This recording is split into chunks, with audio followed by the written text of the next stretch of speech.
Yi bua CrossPointe Mien Baptist Jiu-Baang HAENGH chip Mien mua tại bua chàng Tin-Hungh. Bua chỉ con bền bua như xin, bua như hiếu, bua như linh buồn tại phụ su Tin-Hungh. Chào Muangx Nzung caux phiền. Thố sinh linh châu phiền sang giáo ya to, chun Yiem-Mienh. Con như hòa, chào Muangx Yiem-Mienh hay chip tu tông Tin-Hungh oi nó bua hai nhé. Vậy tu hai, tu hộ, tu hiếu lưu chiên tổ. Bua hai xiên quân Giêsu Kitô, hai to ni như hòa tại lồng tu họp Yiem bua Yiem-Mienh. Vậy pun bua cao hai nít Phật. Cao chuang nín, cao hay phu sú, và cao chom hiếu bên kỳ tủ Yiem-Mienh. Bua lom roi chia con bảo dung trên Tin-Hungh ạ.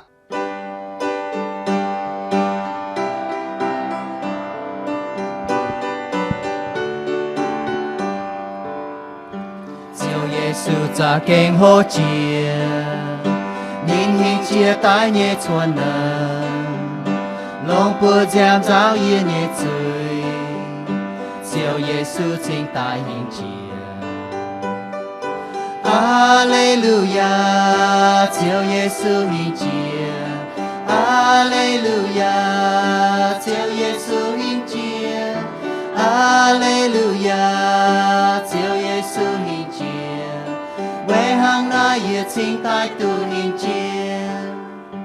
Diệu Giêsu cha kinh ham nhiều. Mai kun ye bên tom chui Mien, nín heo ye Yiem-Mienh chua tai, Diệu Giêsu ye liu hàng ye. Alleluia, Diệu Giêsu hình chia. Alleluia, Diệu Giêsu hình chia. Alleluia, Diệu Giêsu hình chia. Quê hàng na yêu chính tại tu hình chia. Yiem-Mienh cha kinh bê ngon, biểu được khẩu nan tu bùng gọi. Diệu Giêsu chiến chiến hàm nhiều, quê na yêu chính tại tu hình. Alleluia, Diệu Giêsu hình chia. Alleluia, Diệu Giêsu hình chia. Alleluia, Diệu Giêsu hình chia. Quê hàng na yêu chính tại tu hình chia.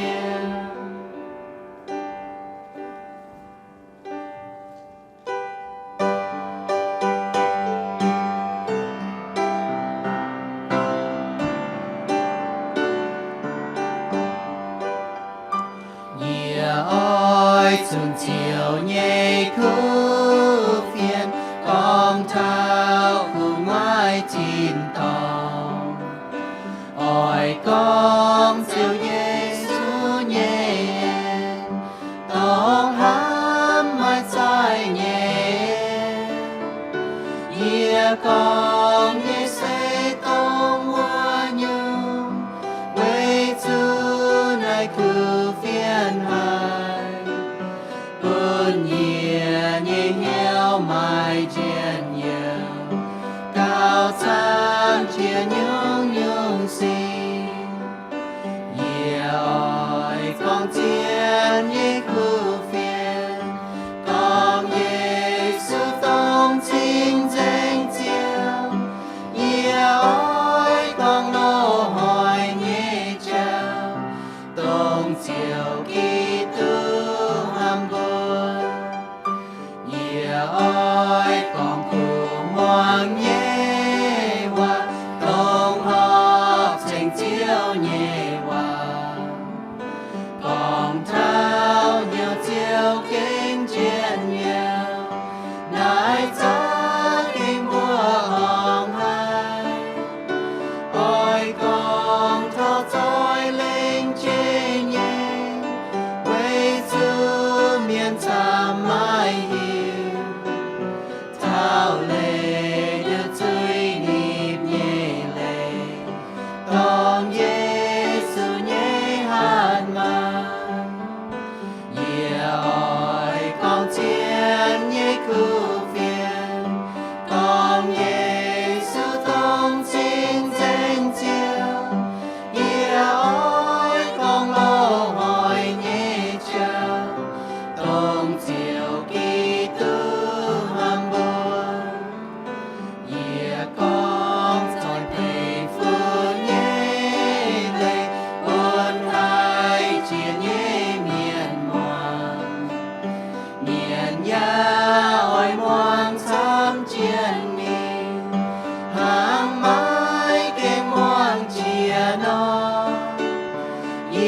qua chiều nhẹ trong mùa trăng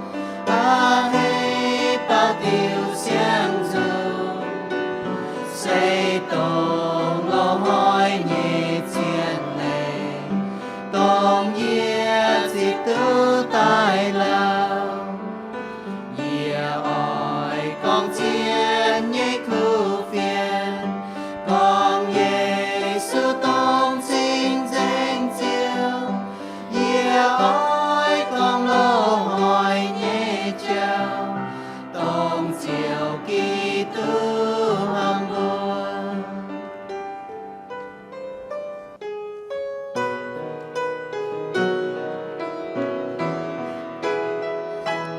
điều yang danh bố chữ can chiến xiên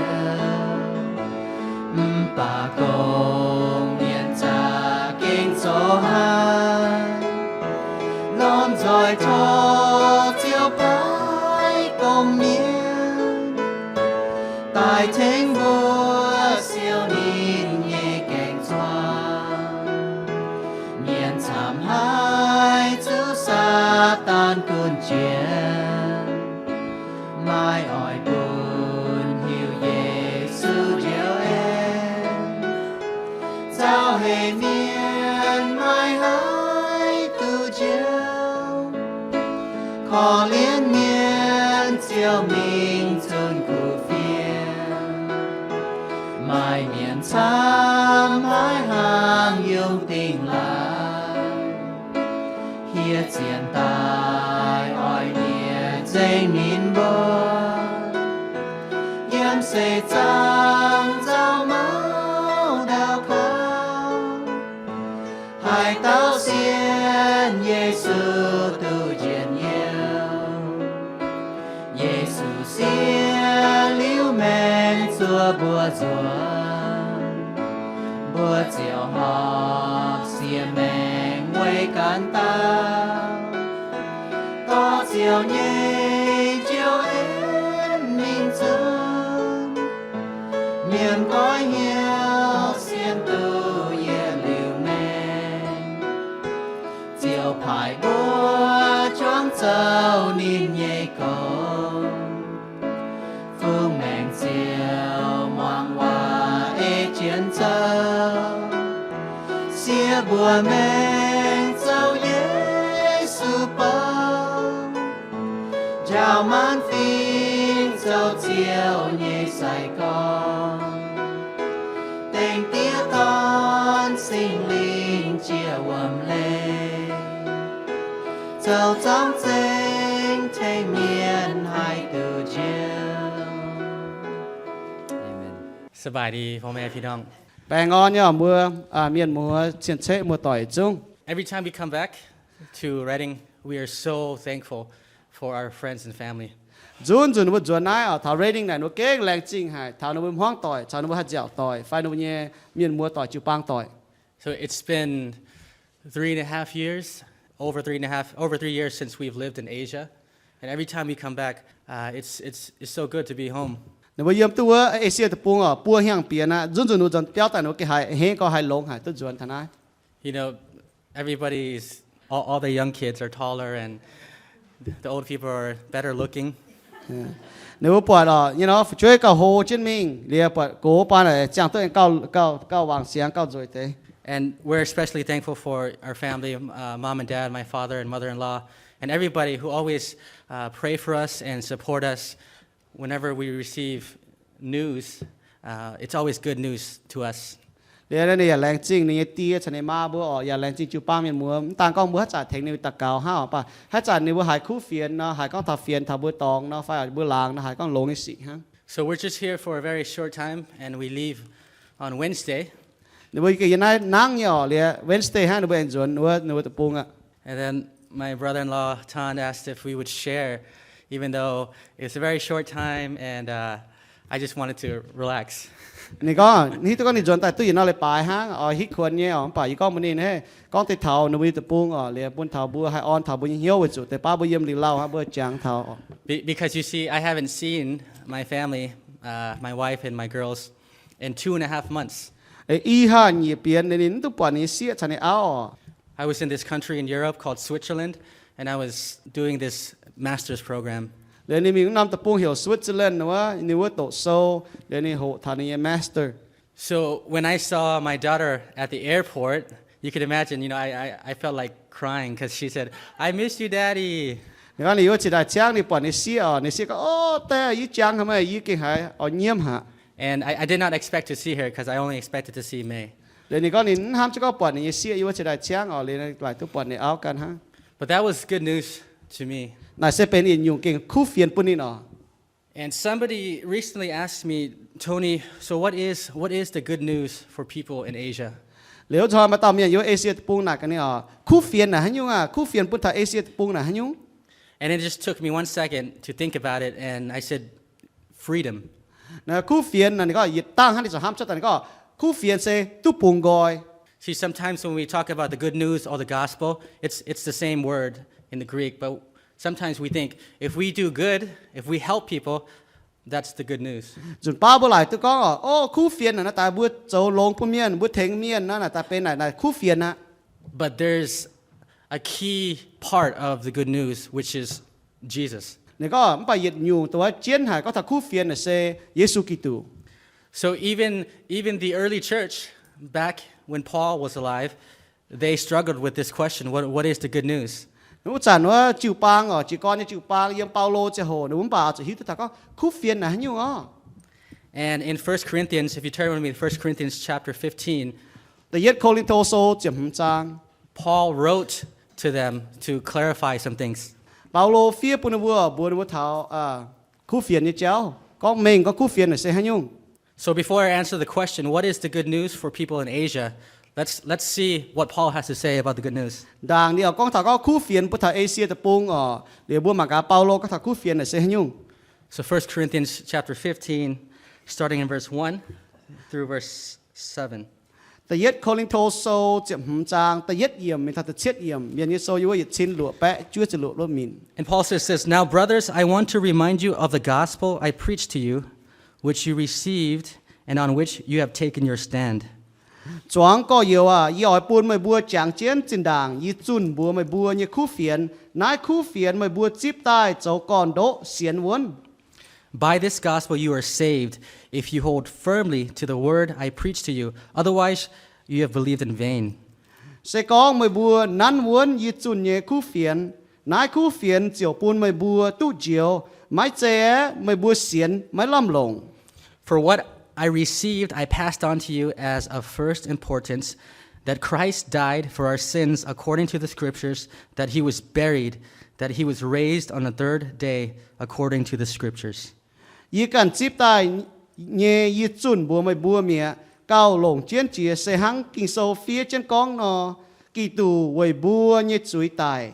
And he appeared to Peter and then to the 12. And after that, he appeared to more than 500 of the brothers at the same time. อย่าห้างกิงโซกองนินจุเปียบเจียนเท่าตะฟามหอยทินหูแองปุนินนางตายนินอย่าหินปูนปีเตปวดแองกะหาหินปูนวัวเตเจียบเย่เต้ากงโซปวด So verse 7 and 8. Then he appeared to James, then to all the apostles, and last of all he appeared to me, which is Paul, as to one abnormally born. กะหานี่แองหินปูนหืมแปะเล่งเต้าการนินเยเมียนลมจ้อยปวดนายเตเมียนช้ำเจียฉ่อเจียงเจียนเยป่าไม่เตตายเมียกะหานินหินปูนยาโกปวดแองหินปูนจวงกงโจปวดกะหาลายเจียนินหินปูนยีปวดไม่กุนยีเสห้างเต้าไม่เก่าชุดเสตายเยเมียนนอ So pray with me. เดี๋ยวบุญจอนจะตะเกา Father God, we thank you for your good news. We thank you for the word that is alive and living. We pray that you would speak to us, that you would use your Holy Spirit, God, to teach us and to encourage us. In Jesus' name, amen. Amen. So this is the good news, right? นายเสคู่เฟียนเนาะ Verse 3, that Christ died for our sins according to the scriptures, กิสุกิตุตายจิกิงโซไว้บุญยจุยอ๋อ that he was buried and he was raised on the third day. นี่ตายเลยนี่เปียบเจียนเลยแต่ฟาร์มฮอนี่พนางตาย So if somebody asks you, what is the gospel? What does it mean to follow Christ? I mean, this is it. mà tại miền nào có xiên Giêsu phải có khu phiền là sẽ nhung nái sẽ tông nái ở tội trang bút tổ nái. And when you ask somebody in Asia, what is the good news to you, they're going to say something like this. Yếm Asia tập trung ở mình là cả khu phiền là nhung nó Asia miền là gì hắn nó con. I was in bondage to spirits and demons. Nếu ở trên đàng ấy Yiem miền như bùa đĩa phải chia nhung miền như đồ trên như phải lô. And I was set free. Liếm bà Tin-Hungh bùng y gọi. I was sick in my body and I was healed. Y xin bút bèng lìa thì hùng trò y lông phải. And I've seen miracles and transformation in my life. Y bà thì hùng trò bùa hong y xì phải bà thì hùng yên như mèng. So I'm going to tell you the stories of a few good men Y con bùa mua thảo y chỉ lan miền. who we know in Asia. Tông nó bùa hiếu như miền y Asia tập trung. The first man, his name is Pastor Sai. Tại yết tao miền nó đi cho chúng tôi miền nó bùa hiểu sai nè. So we call him Ajahn Sai. Nó bùa hiểu nó bùa pastor sai nè chúng tôi miền sai nè. So Sai is a very normal person. He's a farmer and he lives in a very typical village. Tao lô nó đi bềnว่าcho đề miền phổ thông cái miền hăng. Bà này yêu đề ni cho đề cái miền. In 2007, he heard of this good news when he went to Thailand and he received Jesus into his life. Để y chín xỉaว่านี่มีจะท้ายกู้đểนี่หายคู่เฟียนนี่นี่จิบเยซูอย่างนี้แม่ง So he came back to his village and he was the only family in that village that believed in Jesus. It's just 6 people. เดี๋ยวอุจจาระนี่จวนตานี่มีนี่ท้ายกู้จวนตานี่เสียนทุ่งเมียเดี๋ยวนึกว่าไก่ห่อต่อยันน้อมล้างนะมาจุลานเมียนห่อนึกว่าเสียนทุ่งเมียน And he began to share this good news and 1 year later, 35 families. นี่จีก้อนบัวเมียนฐานะคู่เฟียนเหยียดแหงจะมีห่อมาฟาดจะหุ่มตาเมียนเสียนทิ้งหง Over 120 Christians in this village. อีจานมาเหยียดแปะนี่จะเล่งลานเมียนเยี่ยมน้ำล้างเสียนทิ้งหงเมียน And you have to understand, in the entire province, that there's hardly any Christians. บัวจุปีเหี่ยวก็ได้น้อมแซงเมียนจุ้งมาเสียนทิ้งเมียน And so, of course, the police and the government began to watch him closely. แล้วจะหาหนูเนี่ยแปลงหนูเนี่ย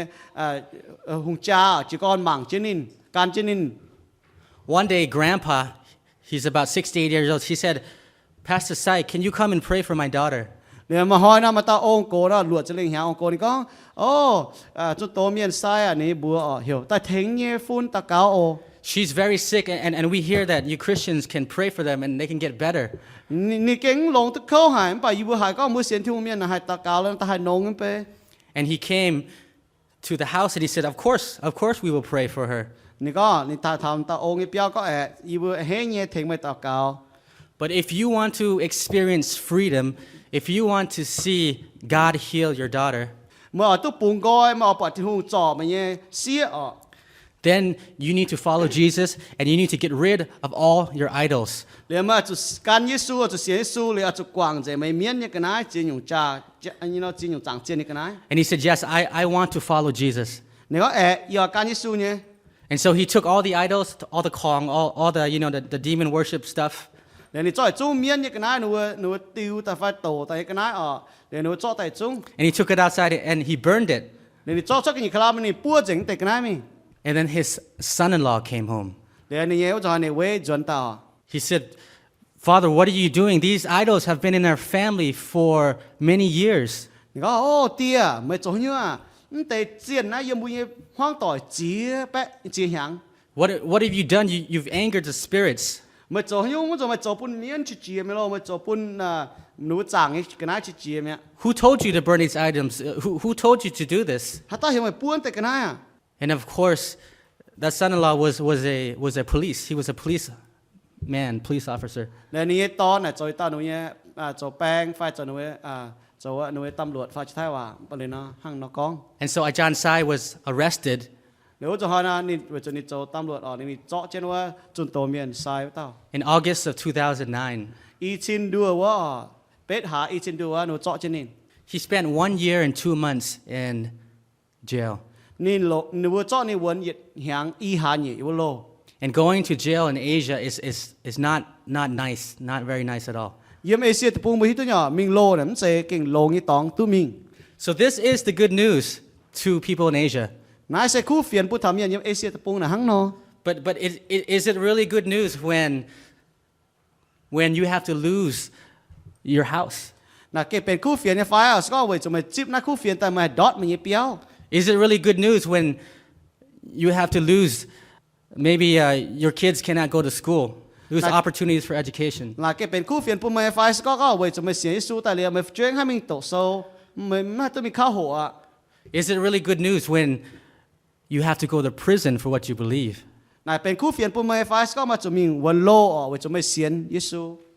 Is it good news when you have to lose your life? Some people have died because of what they believed in. นะเป็นคู่เฟียนปุ่มไม้ไฟก็มาจุดตายอ่ะไว้จุดมาจีตามเมียนหรือว่าจุดตายไว้ยิสุยคู่เฟียน And Pastor Sai says, yes, it is good news. มันป่าตรงเต้าจุดตัวเมียนทรายนั่นนี่ก็ในบัวนี่ก็เนี่ยเจนะเป็นคู่เฟียน He was released in October of last year, 2010. เนี่ยเจียบหาอีชินเจียบว่าโนปุ่งนี่ชดตาย And we saw him in December. เนี่ยจะหานั่นโนป้องจุดนี้ So every year, the church has a Christmas celebration, and there's over 100, 200 people come, and there's songs and. อย่างผมบอกรอช่างแต่โจไว้คริสต์มาสอ๋อเรียกไม่แป๊ะหนีแป๊ะเมียนตายเลยเนาะเปล่าจุงละหาย And we were rejoicing because Pastor Sai was released from prison, and we were rejoicing with him. เรียนว่าเก่งเฮ้ก็ไว้จุดเท้าเจ้าได้จะมีหารปุ่งนี่ชดตายเรียนว่าเฮ้ก็ชัดเจนเนี่ยเฮ้ And people ask him, was it worth it to spend time in prison? เดี๋ยวมาเมียนหนักกันนี่จียังไฟไว้ไม่เสียสู้นะว่าบนไม่ไหน And he said that God is still faithful. นี่ก็ทิ้นหุ่งแต่เจ็บจุดเนี่ย And I believe that he had a purpose. นี่เสียนก็ทิ้นหุ่งมันเมาเตะปุ่นนี่เนี่ย And he began to make plans for doing a Christmas celebration in his village again. แล้วนี่จีกอนหลิวเลยก็เนี่ยเอาเบนแต่ไม่ว่ายิสุเสียจิบเยี่ยมนี่เนี่ยหลัง He started inviting everybody, come January 4th, we're going to celebrate Christmas in my house, in my village, and I want you to come. นี่ก็เหี่ยวมัว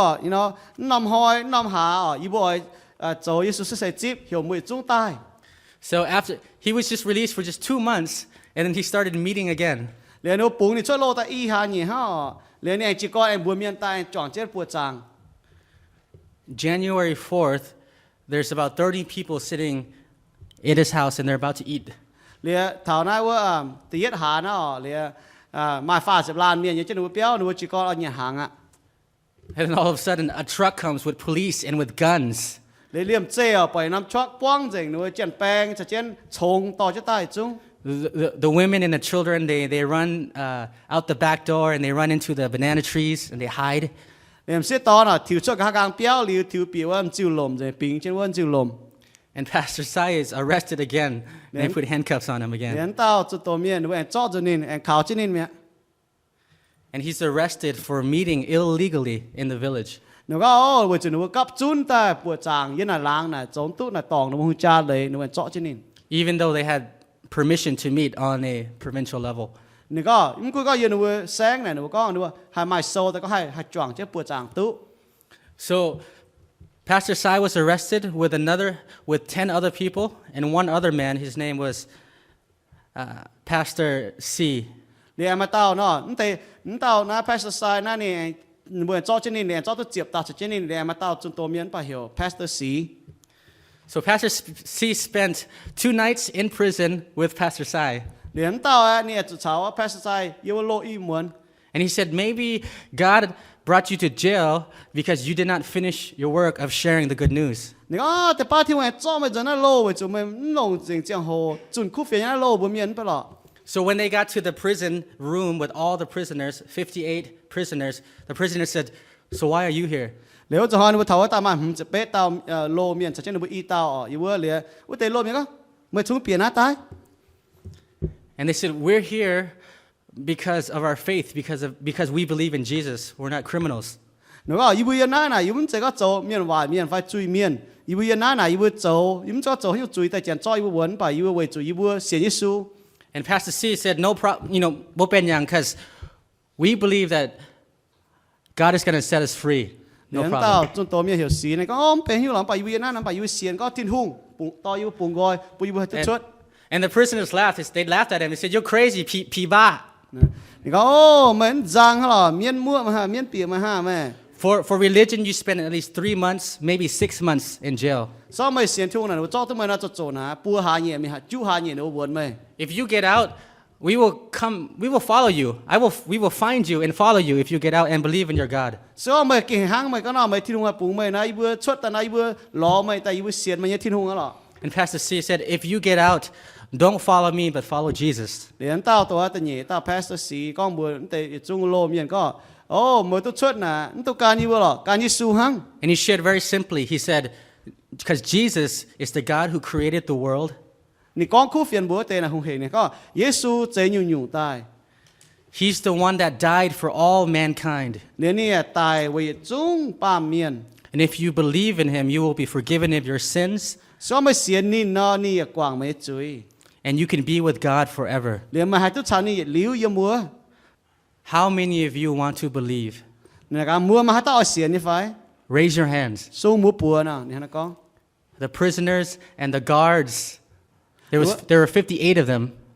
Để liềm trên lô miền, liềm trước cầu lô miền. Vậy chúng mà hừm chụp bê tao. And 50 guys raised their hands. Để mà hừm chụp tao miền, sung trên múa bùa.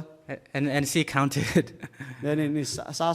như mình à. And he prayed for them Để nè ta cáo về nè bùa. to receive Jesus. Bùa nè bùa hai chip Giê-xu Kitô. And the next morning, he was released. Để ta dễ đom ha, chén cho là bùng nè xuất mẹ. So there's still 2 pastors in jail, Ý chán cho mai ý tao, chúng tôi miền yếu lô. Pastor Sai and Pastor Johan. Nè mà ta pastor Sai nó, liền cho ta pastor Johan à.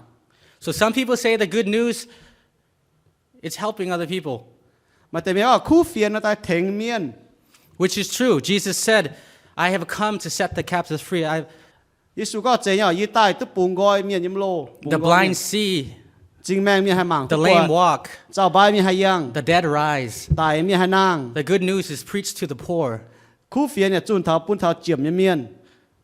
All these things are good things, Tại chun là lông nhé à. but the core of the message is not our works, Chiết chiên khu phiền hắn chạy tông bữa hai cháu như công. but it's the work of God Bà tỏ thiên hùng cháu như công. through Jesus. Thông thảo Giê-xu Kitô. Because in this gospel, in this good news, Bởi vì nó khu phiền à. there is life. Này sẽ mai màng. It says God came down. He became flesh and lived among us. Có tổ bê ta ba miền à. Mai ba miền như xin cháu bữa Yiem. And he died according to the scriptures. Để nên tài ê chứ kinh sâu con như hòa. And in it, there's power. Yiem này à. Sẽ mai chá. Because after 3 days, Jesus rose from the dead. Bởi chủ ta phàm hỏi hả. Giê-xu phá nàng tài. This is the good news. Này sẽ bên khu phiền. This is something that we need to proclaim. Này sẽ dùng khu phiền tông bùa cho chun. You see, I'm guilty sometimes of being ashamed. Dùn ba yê tòng phí hăng. Yê hai chàng nhén ở chun khu phiền. When you go to work in the professional field, you don't talk about faith. Mới mình thảo tổ sâu châu công như tòng tàu có này miền khao hộ hăng như miền phải bút châu công lông như tòng như miền này bù hẳn mọi con thật có xiên phim như chéo. When you go to school, right, your teachers or your professors, I mean, you don't talk about faith because it's not tolerant. Nếu có mình thảo tổ sâu khao hộ tòng phải bút mọi con thật bút xiên như chéo. Chúng nó là miền ship phải miền hế phải có con này nó miền ỏi phải. But don't be ashamed Để chủ nhé tung nhé thảo khu phiền. because there is power in this truth. Bởi chủ mà kinh yếm này khu phiền là kinh mà chá. Paul says, for everyone who calls on the name of the Lord shall be saved. Paulo có hát tao hiểu chiếu như bùa với tao sẽ tu chiếu. I love this in Romans Yếm lô ma sâu à. chapter 10, verse 12 Ta chiếp trang chìm nhẹ yếm. and 13. It says, Romans chapter 10, verse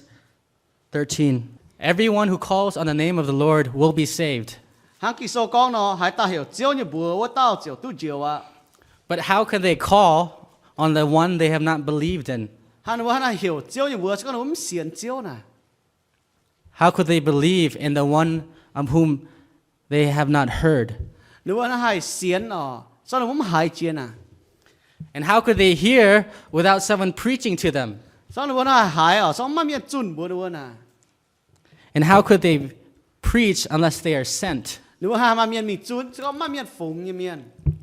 Because it's written in the Old Testament, how beautiful are the feet of those who bring good news. Yêu lô ngàn hòa phía chứ có mình chun khu phiền miền nhẹ chào nè keng long hải tỏ khu phiền mình nhẹ miền nè keng long hải.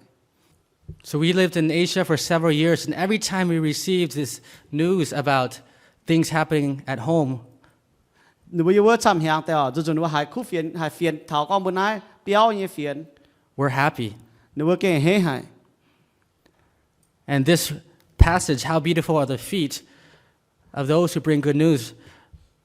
goes back to the Old Testament. Nhập kỳ số có tỏ khu phiền nhẹ miền như chào keng đồ hải long này mai lấy con tỏ khu phiền nhẹ miền đồ hải long này yêu lô keng hòa. When the Jews were in captivity, away from the homeland, not for a year, but for generations. Nên nó là sẽ có chẳng chân yêu nó muốn mang theo hòa chủ miền cho nó với mình châu bầu lê nó với tập bung cô chỉ tỏi miền như với lê cô. And in order to receive news about their homeland, someone would have to travel across the mountains with sandals. Liền nó cho nó hay tu phiền tháo nó với làng và nó tập bung cái phiền nó mà tao miền chủ giang này cháu chỉ hỏi chỉ hà nhé ta hay tỏ tu phiền tháo nó búa. And their feet would be very dirty and very ugly. Nếu mà chúng nó ta hệ bệt ham bữa nó ta giang ở lên nó cháu ta giang lô hốp kinh ham bữa miền con kinh rồi giang có cháu được này chăm này. But the news they bring, it doesn't matter. You just want to kiss their feet. Bà lêu cho nó to như phiền nè, nó to như khu phiền, phải nó to như phiền như nó béo tai nè, keng lông hải, cũng có nó chào được hải lốp bà bữa hải keng ở trôm nó chào hà. So in the same way, God says that this news that we have, phi hăng nghe thiếu nghe con phi hăng nghe, nói về chủ nhung phiền to khu phiền nè, bữa to bình bữa miên nè. should be something that we want to proclaim Nè, keng bữa keng hải mà hiếu ở chun. and not keep to ourselves. Liếm cho con siêu cho bữa cần hăng ở. Because God has brought us out of darkness and into His light. Tin-Hungh yếm bữa to bữa yếm hoàng cái cháu, cho ta yếm giang cái cháu, liếm bữa hải chun ní giang cái cháu, bữa thà thì tao miên. See, for our family, and I know for many of you, we understand what it means to live in darkness. Mai chia ta yếm bữa hóa ta bữa chia tu có yếm hoàng cái cháu nè, hay nhung nhẹ. And that God has changed us. Để Tin-Hungh hắn nói yển bữa như mẹ. And there's nothing else we would rather do than share that good news with other people. Liếm mà nhung bữa cho liếm bữa oi bữa miên can ta miên thà này khu phiền. And I think one of the main reasons why we love being in Asia Yển nhiềuตัวvề nhung bữa oi hay yêu Asia tập bung. is because when you walk down the street and you ask somebody, do you know who Jesus is? Nếu cho mà yang cháu chịu ta cháu mà nè cả, mà hai chỉ Giêsu như phải. They say, who's Jesus? Liếm nó có, hai tao sẽ Giêsu. You see, we spend so much time and effort here in the West trying to get people to come to church or to programs, and people hear the good news all the time. Yếm nay mấy cô tập bung, yếm nay bữa như sáng bữa như tập bung nè, bữa keng lồng cháu hồ chăm co, con bữa miên thà Giêsu, con thà Tin-Hungh cái cháu, Tin-Hungh ham, miên hải có hải cao mẹ. But there are millions and millions of people who grow up no opportunity in the Islamic culture, Buddhist culture. Liếm mà chia chiếu miên yếm tiền năm tập bung nó bữa chẳng chiên như cháu chiên nhung nghe, tông nó bấm hải chỉ khu phiền, hải chỉ Giêsu năm bữa. And it's amazing to introduce them to this whole new way of thinking. Để keng cần dùng hà, tôi buồn nó thảo Giêsu, tôi Giêsu như cháu, buồn nó ham thảo Giêsu cháu là keng cần dùng hà. And you guys, as our family, as our church, is very much a part of that. Liếm bữa, bên nó hoang tỏi, bên nó chịu bang tỏi, keng mai buồn, chả chết nó bữa cho cô yếm bữa.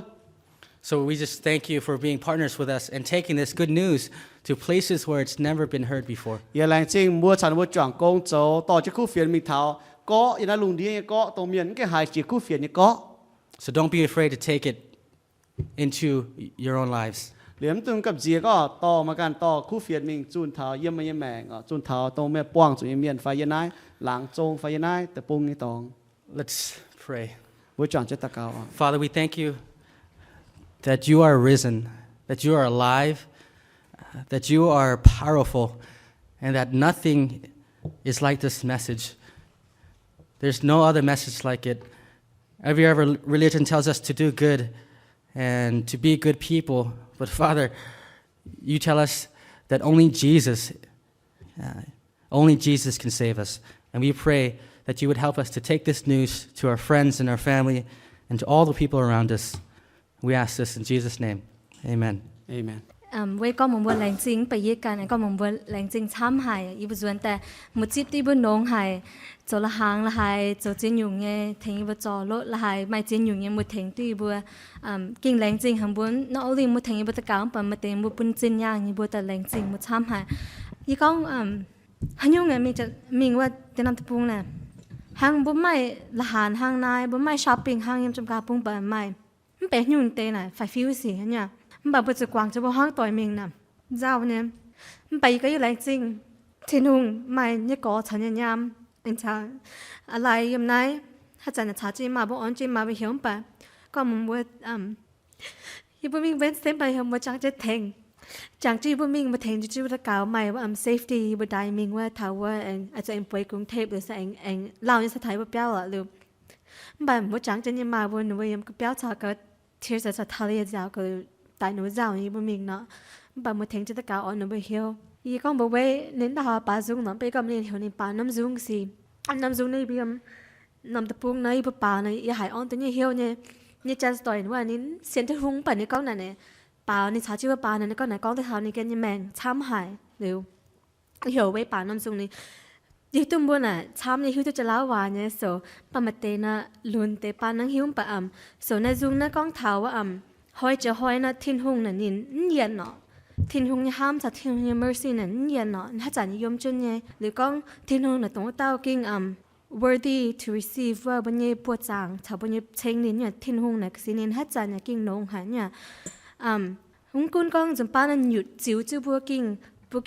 เขาหำป่าว่านี่น่ะเป็นบัญญัติท้องล่างว่านี่น่ะเป็นบัญญัติไม่ลามขาวตองฟันบัจ้วงยุ่งปัดTin-Hunghจัดถาบัจยมเนี่ยยี่ห้อก้องบอยนายนะบุปผางจะยงสีหลายยิ่งที่ตัวบอยจุงมาให้กันสีมือกันจุปางจุ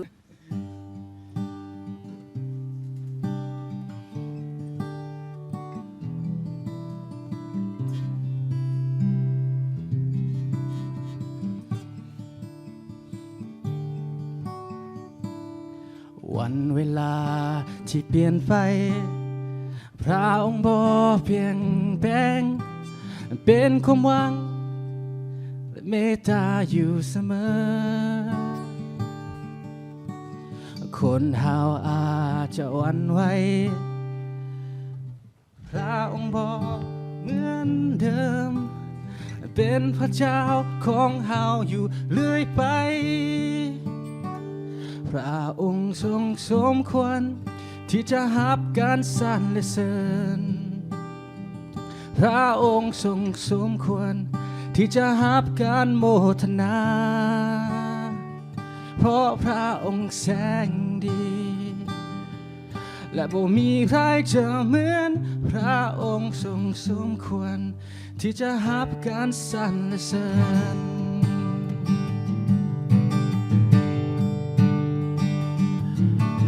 วันที่แสงแดดเผาพระองค์เป็นร่มเย็นเป็นความหวังเป็นทางหลอดอยู่เสมอและคืนและวันจะแสนหนาวพระองค์อยู่ข้างเฮาเป็นพระเจ้าของเฮาอยู่เรื่อยไปพระองค์ทรงสมควรที่จะรับการสรรเสริญพระองค์ทรงสมควรที่จะรับการโมทนาเพราะพระองค์แสนดีและบ่มีใครจะเหมือนพระองค์ทรงสมควร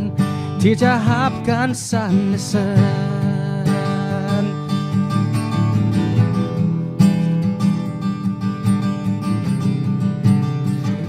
พระองค์ทรงสมควรที่จะรับการสรรเสริญพระองค์ทรงสมควรที่จะรับการโมทนาเพราะพระองค์แสนดีและบ่มีใครจะเหมือนพระองค์ทรงสมควรที่จะรับการสรรเสริญพระองค์ทรงสมควรที่จะรับการสรรเสริญ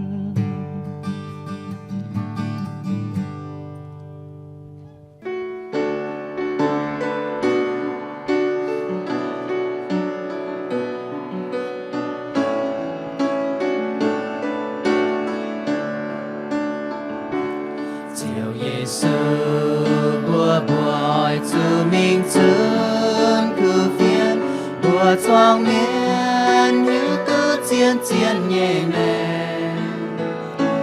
mai miền sam sao xây mai keng hiu từ chiang mèn nhẹ phiền mai tê miền cha keng mai làm khao tỏ mùa lom roi cáp nhiều ấy chiều buồn bữa nhẹ lệ can xiếp tê bốn khu phiền com lùng địa chiều trang tia hỏi chúa bùa cáp nhiều cáp viêm cáp lệ chuột mình sơn chiều Giê-xu nhẹ khu phiền mai miền chăm chăm hai mai hai chia nai khu phiền mai miền chăm gió Yiem sa tan của địa mùa tây miền hỏi chúa bùa to chiang mèn nhẹ khu phiền thềnh choang miền bùng khói tai chip chiang mèn xiên liu nhẹ choang miền nói chú choang phiền choang ấy lòng roi mình xuân chiếu em nhẹ khu phiền phòng hò hiếu cho bùa nhẹ xin nhàn quay chiều nhẹ cùng cồn hàm lông ngói chú mong chiều nhẹ hòa hàn nhẹ tai chia xin cặp cha tông hiếu phụ sư chiều Giê-xu phải búa mình nom nom to xuân khu phiên bùa miền xiên chiều quân miền lom giỏi chiến nhiều choàng có yêu choàng chiến Yiem chiều kỳ từ mai miền sam chấm hai mai hai chia nai khu phiên mai miền sam gió Yiem sa tan tuổi địa mùa tây miền hỏi chúa bùa có chiang mèn nhẹ khu phiền thềnh choang miền bùng gói tai chip xiang mèn leng chinh Tin-Hungh bun bua tu chang choang chân bao dung cheng nin ya tu muang ni nhẹ bao chun chiếu như khu phiền chiếu keng phui tu bua cheng phui tu bua thai tông bua hải như khu phiền thô chiếu bun bua mà cha hay ê trên này cha ê châu tông mai keng xiên chiếu như miền thô chiếu bun mai bua hay hiu nin khen mai bua tai xiên nin vậy bun mai bua hay tu ya liu như mèng Yiem Tin tong Tin-Hungh nin keng ham hải mai bua nin piu mèng nin như ham Yiem Giê-xu Kitô nin tai tai vậy bua như chui bun bua hay chiang vậy nin ya oi bua chào nin mà chiu thong sẽ con bua như duy nhiệm Giê-xu châu chiếu bua ya long hiếu xiên Giê-xu tài mình Tin-Hungh em bun nin nang tai bua chiều tu diều à xiên liu nin như miên bua oi tu liu lệ kinh chân hiếu chúa chiếu anh tài như hoi chúa chân như chiang hồ bua oi tu châu ở tu chiang vậy bun Tin-Hungh họp hiếu vậy nãy thô bun chiếu như bua tu giang làng thảo bua anh tu Bungz